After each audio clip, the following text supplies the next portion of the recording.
ఇలా ఎర్రగా వేయించుకున్నాం కదా, చల్లారబెట్టుకొని ఇప్పుడు మిక్సీకి పట్టుకోవాలి. పిండి మెత్తగా వేసేసాము. దీంట్లోకి తాటి బెల్లం వేసాము. తాటి బెల్లం మెత్తగా మిక్సీకి వేసేసాము. ఇప్పుడు దీంట్లో నెయ్యి పోస్తాము. కొంచెంగా నెయ్యి పోసుకొని కలుపుకొని ఉండలు చేస్తాము. చూడండి, ఎక్కువ వాడతాం మేము. ఈ కంపెనీ చాలా బాగుంటుంది, మంచి నెయ్యి, స్వచ్ఛమైంది. ఈ విధంగా నెయ్యి పోసుకోవాలి.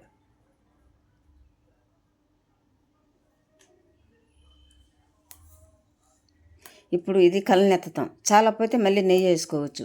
ఒకేసారి నెయ్యి పోసేసామంటే జోరు అవుతుంది. ఇది ఏంటంటే ఎక్కువ బరక ఉండకూడదు, ఎక్కువ మెత్తగా ఉండకూడదు.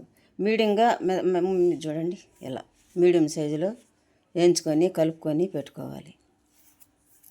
కానీ ఈ చున్నుండలంటే నా కొడుకు కానీ నా మనవాళ్ళకి కానీ చాలా ఇష్టం. నాకు కూడా చాలా ఇష్టం. కానీ నేను ఈ మధ్యకాలంలో చేయట్లేదు. ఇప్పుడే మొదలుపెట్టి మళ్ళీ చేస్తా ఉన్నాము. కలుపు, ఎందుకు దాన్ని అట్లా నొక్కుంటుండవు?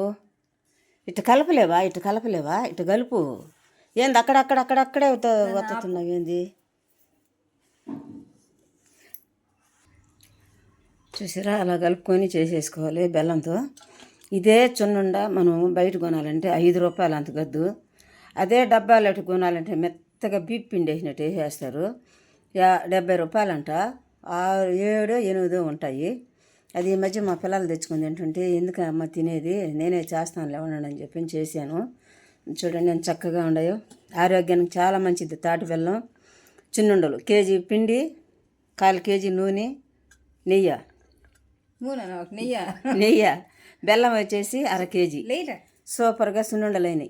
అదిరిందండి చంద్రం అన్నట్టుండాయి. సూపర్గా స్మెల్ అయితే అదిరిపోతుంది.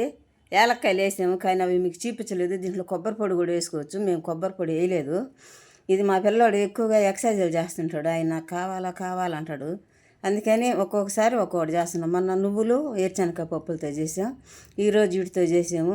మళ్ళీ ఇంకొక రోజు ఇంకొక దాంతో చేస్తాం. ముడి పదార్థాలు ఏదైనా కానీ వేయించుకొని మనం పొడి చేసుకొని మిక్సీకి పట్టుకొని ఇలాగ సున్నుండలు చేసుకొని కానీ మనం కానీ తింటే మన ఆరోగ్యపరంగా చాలా మంచిది. చాలా బలము, చాలా శక్తి, చాలా ఎనర్జీని కూడా ఇస్తుంది.